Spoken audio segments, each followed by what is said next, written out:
মানুষ দলে দলে। যে কথা বলতে চাচ্ছিলাম, আজকে আপনি দেখেন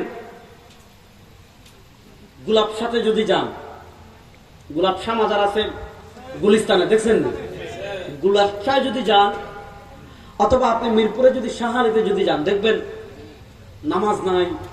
যুবকরা বুঝেন, নামাজ নাই, রোজা নাই, হজ নাই, জাকাত নাই, তাকওয়া নাই, তাহারাত নাই, ওযু নাই, গোসল নাই, মুছ পরিষ্কার কাটে না, মুছ লম্বা হইতে হইতে মুখে চলে আসছে, দাঁত ব্রাশ না করতে করতে করতে করতে করতে করতে ময়লার মানে লেভেল হয়ে গেছে মুখে। আর বিড়ি খাইতে খাইতে খাইতে খাইতে সিগারেটের স্তম্ভ মানে সিগারেটের স্তর পড়ে গিয়েছে, মানে বুঝছেন, লেয়ার পড়ে গেছে টুটে। এরপর হইলো নাভির নিচের পশম কাটে না, বগলের পশম কাটে না, গোসল করে না, দুর্গন্ধে পাশে যাওয়া যায় না, দিন রাত গাজার মধ্যে পড়ে থাকে। এরকম কিছু হাউন আঙ্কেল আমাদের দেশে আছে না নাই? আছে না নাই? কথা বলেন, আছে না নাই? দেখবেন এরকম কিছু মানুষ আমাদের দেশে আছে না নাই? আছে। এখন আমি আপনাদেরকে যেটা বলতে চাচ্ছি, মানুষ জানে এটা গোসল করে না, নামাজ পড়ে না, রোজা রাখে না, হজ করে না, কিচ্ছু করে না, তারপরে কিছু মানুষ এদের মুরিদ হয় না, কিছু মানুষ এদের ভক্ত হয় না। আরে বাবা, বেটা চাঁদপুরে আসেন, লেংটা বাবা আসতো না, বাবা আসেনি চাঁদপুর মতলবে। হ্যাঁ হ্যাঁ হ্যাঁ, চাঁদপুর মতলব। আচ্ছা বলেন, যে ল্যাংটা, এই খবিসের আর কি বাকি আছে কোন তো আমারে? এই খবিসের কিছু বাকি আছে? আর এই বদমাশের কিছু বাকি আছে?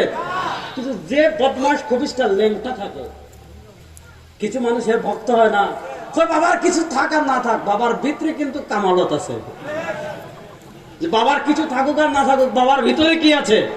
আচ্ছা বলে দিলাম, ল্যাংটা, জোটা, তালা, খেতা, বদনা, পায়খানা, পায়খানা বাবা, পেশাব বাবা, বিড়ি বাবা, হ্যাঁ, এরকম বাবার কিছু মুরিদ আছে না নাই? এবার আপনি, আমি এতক্ষণ হাসলেন, এবার আপনি চিন্তা করেন, যাদের কিচ্ছু নাই, কিছুই নাই, আজকে মানুষ দলে দলে এদের পিছনে ছুটতেছে, এদের ভক্ত হচ্ছে। এ মানুষের কাছে দাজ্জাল যদি জীবিত মানুষকে হত্যা করে, জীবিত করে, জীবিত মানুষকে হত্যা করে, আবার জীবিত করে, তার নির্দেশে আবার বৃষ্টি হয়, জমিনও ভরে যায়, ফসলও ভরে যায়, ঈমান হেফাজত করতে পারবেন? এই জন্য নবী কারীম দাজ্জালের থেকে আশ্রয় চাইতেন। আল্লাহুম্মা ইন্নী আউযু বিকা মিন ফিতনাতিল মাহইয়া ওয়াল মামাত ওয়া আউযু বিকা মিন ফিতনাতিল মাসীহিদ দাজ্জাল ওয়া আউযু বিকা মিন ফিতনাতিল মাসীহিদ দাজ্জাল। আল্লাহ নবী ইসলাম কানা দাজ্জালের ফিতনা থেকে আশ্রয় চাইতেন। আল্লাহ আমাদের সবাইকে কানা দাজ্জালের ফিতনা থেকে বেঁচে থাকার তৌফিক দান করুন। আল্লাহ আমাদেরকে দাজ্জালের ফিতনা থেকে হেফাজত করেন। আল্লাহ আমাদের ঈমান এবং আমলকে হেফাজত করেন। আল্লাহ আমাদের ঈমান নিয়ে আমাদের সবাইকে কবরে যাওয়ার তৌফিক দান। শেষ করে দিব? আমার মূল বিষয় আসি না এখানে। কথা ভালো করে বুঝেন, দাজ্জাল পৃথিবীব্যাপী নেটওয়ার্ক বিস্তৃত করবে। দিবাড়িয়া বলেন আর যা বলেন, মানুষ দলে দলে দলে দলে দাজ্জালের বাহিনীতে যোগ দিবে। এরপরে দাজ্জাল যাবে কোথায় জানেন? মদিনায়। দাজ্জাল যাবে কোথায়? মদিনায়। হাদিস আসছে, মদিনায় যখন যাবে, আল্লাহ আসমান থেকে ফেরেশতা পাঠাবেন, ফেরেশতারা খোলা তরবারি নিয়ে মদিনা পাহারা দিবেন, দাজ্জাল মদিনা প্রবেশ করতে পারবে না। বুঝছেন? সুবহানাল্লাহ বলতে এবার হাদিসের পড়েন, এবার হাদিসের পরের অংশ শুনেন। দাজ্জাল যখন মদিনা ঢুকতে পারবে না, তখন কি হবে জানেন? তারজুফুল মদিনা সালাসাতা রাজফাত, সালাসা রাজফাত। দাজ্জাল যখন মদিনায় ঢুকতে পারবে না, তখন মদিনার 3টা ভূমিকম্প হবে। কয়টা? বলেন না, কয়টা? মদিনায় যখন 3টা ভূমিকম্প হবে, ফায়াখরুজুল মুনাফিকুন, মদিনা থেকে দলে দলে দলে দলে মুনাফিক বের হবে, বের হয়ে দাজ্জালের বাহিনীতে যোগ দিবে। সংক্ষেপে বলছি, দাজ্জাল বিশাল বাহিনী নিয়ে আসমানের 70,000 ইহুদি থাকবে, মদিনার মুনাফিক থাকবে, তার অনুসারীদেরকে নিয়ে যাবে বায়তুল মাকদিস। কোথায় যাবে? বায়তুল মাকদিস চিনেন তো? ফিলিস্তিনের বায়তুল মাকদিস চিনেন তো? খুব মনে করে যুবকরা বুঝবেন, প্রত্যেকের ঘরে যেমন মক্কার ছবি অনেকে রাখে না, কাবা শরীফের ছবি, মদিনা শরীফের ছবি অনেকে ঘরে রাখে না, প্রত্যেকেই ঘরে এক একটা মসজিদে আকসার ছবি রাখবেন। পারবেন তো ইনশাআল্লাহ? কেন রাখবেন? যাতে আপনার ছেলে দেখে দেখে অভ্যস্ত হয়। আপনার বাচ্চারা যেমন মক্কা চিনে, জানে আমাদের কাবা, যেমন মদিনা চিনে, এখানে আমাদের নবী ঘুমিয়ে আছেন, তেমন তাকে মসজিদে আকসাও চিনতে হবে যে মসজিদে আকসার মালিক ইহুদিরা না, মসজিদে আকসার মালিক ইসরায়েল না, মসজিদে আকসার প্রকৃত মালিক আমরা। বলেন মসজিদে আকসার প্রকৃত মালিক। আমাদের এই প্রজন্মকে জানানোর দরকার আছে না নাই? যদি আমাদের প্রজন্মের কাছে আকসার মেসেজ আমরা পৌঁছাতে পারি, আমাদের প্রজন্মের কাছে আমরা আকসার প্রকৃত বার্তা যদি পৌঁছাতে পারি, আমরা যদি না পারি, আমরা দুনিয়া থেকে চলে যাওয়ার পর আমাদের পরবর্তী প্রজন্ম যারা আসবে ইহুদি কুত্তাদের হাত থেকে বাইতুল মাকদিসকে আবার উদ্ধার করবে ইনশাআল্লাহ। বাইতুল মাকদিস আবার আমাদের হবে ইনশাআল্লাহ।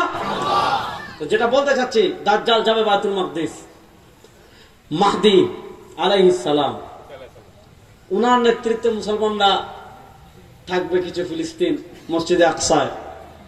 দাজ্জাল গিয়ে এদেরকে অবরোধ দিবে, অবরোধ। বলে ঈসা আলাইহিস সালাম কোথায়?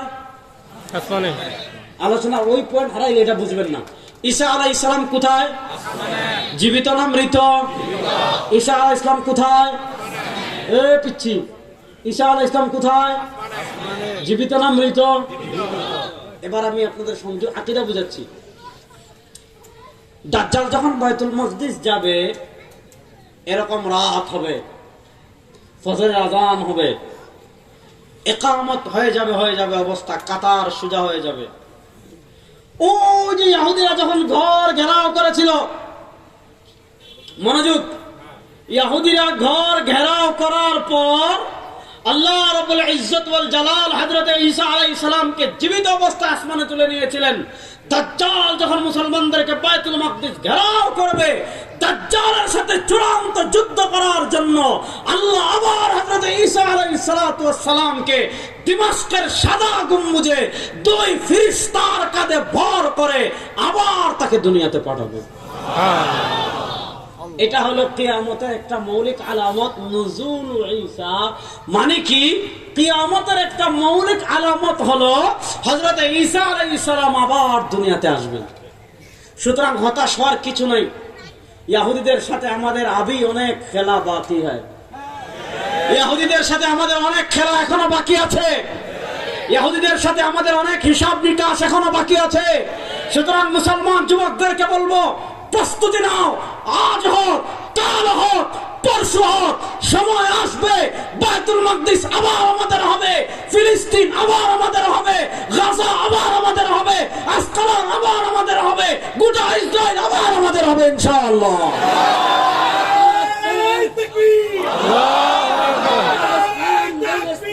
আল্লাহু আকবার। ইসলামের শত্রুরা হুঁশিয়ার সাবধান, হুঁশিয়ার সাবধান, ইসলামের শত্রুরা। এবার আসেন, আলোচনা বেশি লম্বা করার সুযোগ নাই, ভালো করে বুঝেন যে গরম পড়ছে। হযরত ঈসা আলাইহিস সালাতু ওয়াস সালামের পর ঈসা আলাইহিস সালাম এবং আমাদের নবী করিম সাল্লাল্লাহু আলাইহি ওয়াসাল্লামের মধ্যবর্তী আল্লাহর কোন নবী দুনিয়াতে পাঠান নাই। ঈসা আলাইহিস সালাম চলে যাওয়ার পর আমাদের নবী করিম সাল্লাল্লাহু আলাইহি ওয়াসাল্লাম দুনিয়াতে আসার আগের যে যুগটা রয়েছে, এই যুগকে বলা হয় আইয়ামে জাহিলিয়া। এই যুগকে বলা হয় মূর্খতার যুগ। এই যুগকে বলা হয় কিসের যুগ? আচ্ছা, এবার আল্লাহ মক্কায় সরওয়ারে দু আলম সাল্লাল্লাহু আলাইহি ওয়াসাল্লামকে পাঠালেন। মূল বিষয় চলে আসছে, যে আয়াত পাঠ করেছিলাম। আল্লাহ মক্কায়